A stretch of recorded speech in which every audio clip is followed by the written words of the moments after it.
В прежние времена жил один бедный человек, и был у него единственный сын.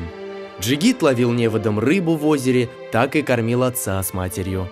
Вот однажды закинул он в озеро свой невод, и попалась ему золотая рыба. Принес Джигит ее домой. Услышал падишах про эту рыбу и призвал к себе Джигита.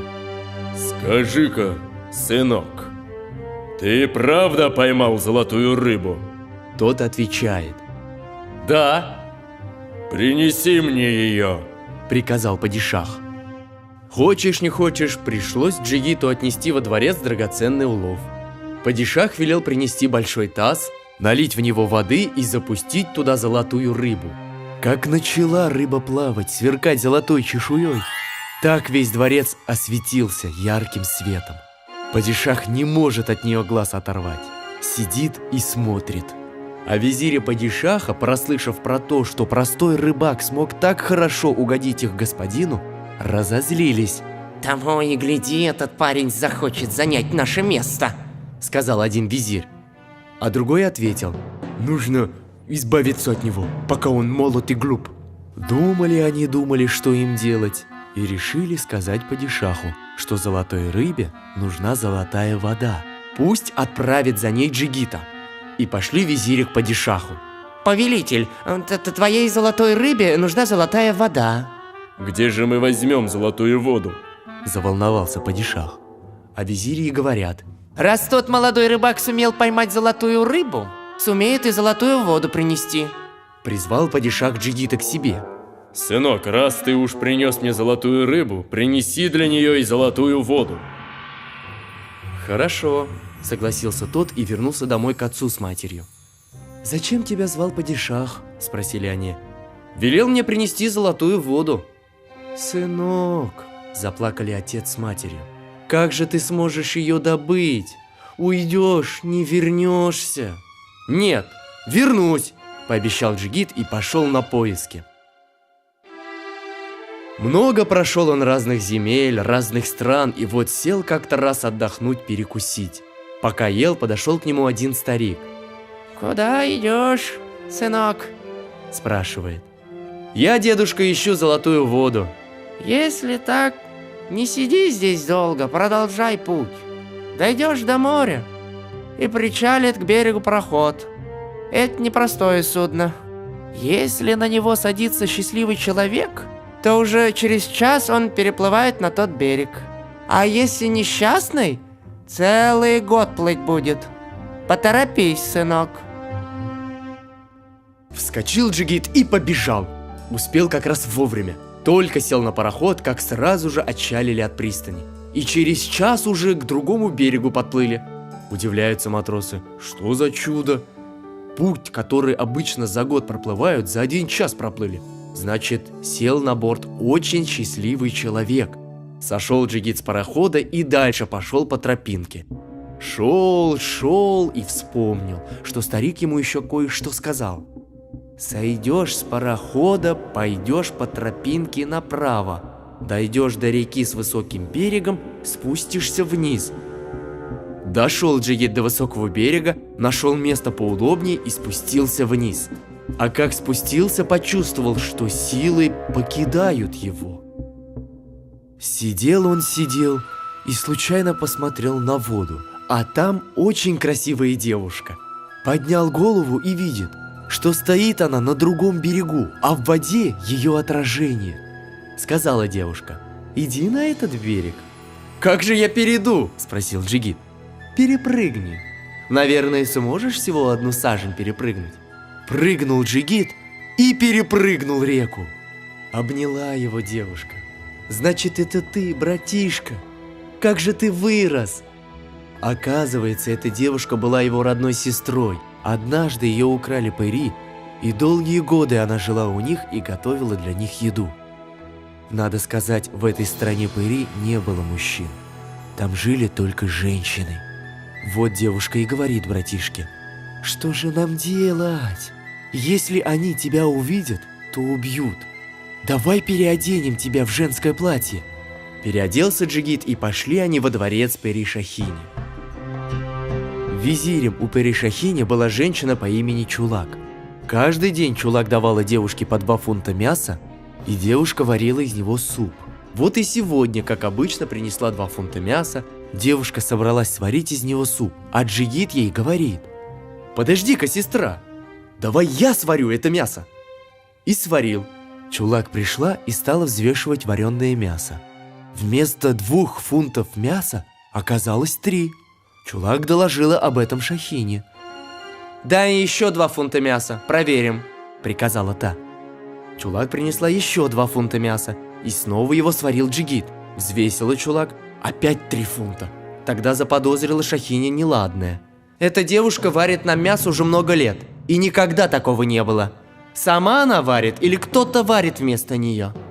Чулак пошла к девушке и потребовала: «Скажи правду, кто варил мясо?» Отвечает красавица: «Когда вы меня украли, я была беременной. У меня родилась дочка. Теперь она выросла и помогает мне на кухне». Об этом доложили Шахине, но она не поверила. «Раз так, — сказала она, — соберите весь народ до единого человека и идите купаться». Собрался народ, все начали купаться. Так все и узнали, что в их страну пришел Джигит. «Что будем с ним делать?» — спросила Шахиня у своей верной Чулак.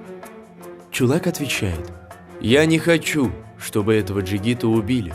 У нас ведь одни женщины. Когда мы состаримся и умрем, кто будет жить в нашей стране? Если он тебе нравится, выйди за него замуж». Джигит был очень хорош собой, поэтому Шахиня согласилась. Так он женился на пари Шахине. Жили они хорошо и ладно, только вот прошло некоторое время, и вспомнил Джигит про золотую воду, вспомнил мать с отцом и тосковать стал. Похудел, пожелтел от тоски. Жена его увидела это и говорит Чулак: «Мой муж о чем-то сильно тоскует. Расспроси его, что за печаль его мучает». Чулак поговорила с Джигитом: «Ты живешь в нашей красивой стране. Тебя все любят и уважают, заботятся о тебе. Что тебя печалит? Почему ты так похудел?» Отвечает ей Джигит: «Я поймал золотую рыбу и отдал ее нашему падишаху. Падишах велел мне принести для этой рыбы золотую воду. И если я не найду ее, моим отцу с матерью плохо придется». Чулак все рассказала своей повелительнице. «Где же он найдет золотую воду?» — расстроилась Пери Шахине. «Найти ее не так легко», — отвечает Чулак. «Но я могла бы в этом помочь». Очень обрадовалась Шахиня. Не успела она и глазом моргнуть, как Чулак ушла и вернулась с большим бурдюком золотой воды. Получив золотую воду, Пери Шахиня сказала своему мужу: «Человеку верить нельзя. Если ты уйдешь от меня, то больше не вернешься. Я клянусь, что вернусь», — пообещал Джигит. Тогда Чулак перенесла Джигита по воздуху в его родной город. Прощаясь, она дала ему 1 волос. «Если буду тебе нужна, сожги его, и я тут же окажусь рядом». Джигит поблагодарил ее и отправился в родительский дом. А падишаху сразу доложили, что герой вернулся. Позвал падишах его к себе во дворец и спрашивает: «Ну что, привез золотую воду?» Налил Джигит золотую воду в таз, где плавала золотая рыба. От этого весь дворец осветился еще ярче.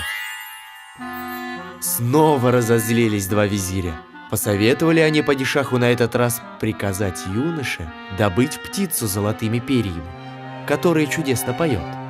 «Молодец, сынок», — сказал падишах. «но вот слышал я, что живет у правителя дальней страны птица с золотыми перьями, которая чудесно поет. Добудь ее для меня». «Хорошо», — согласился Джигит и вернулся домой к отцу с матерью.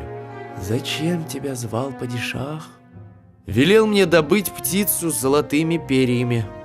«Сынок», — заплакали отец с матерью, — «как же ты сможешь ее добыть? Уйдешь, не вернешься».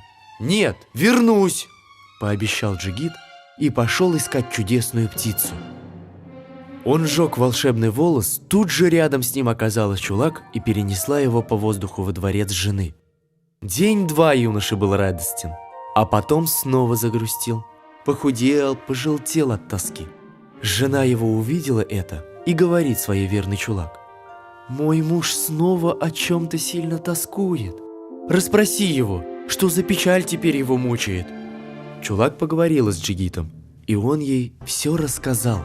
«Падишах велел мне добыть для него птицу с золотыми перьями, которая чудесно поет.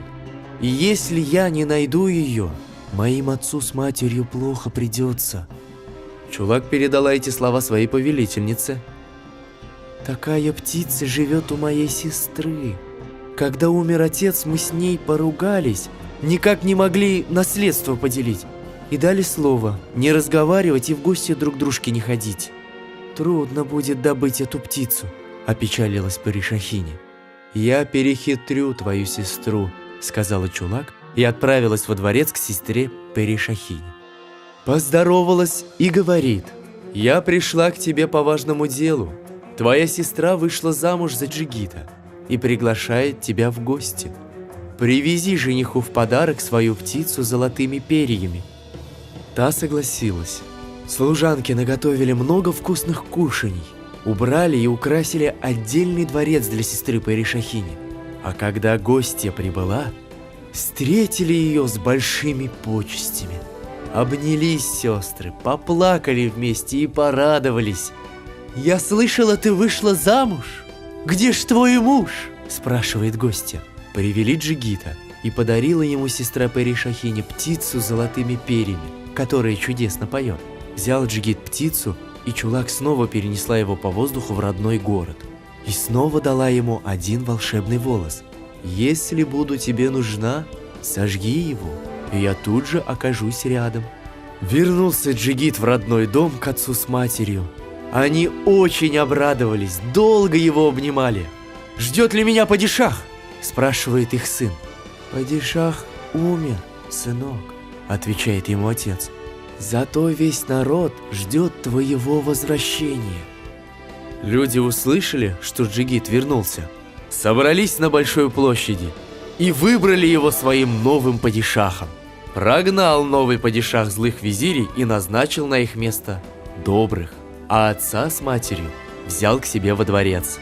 И стали они жить счастливо.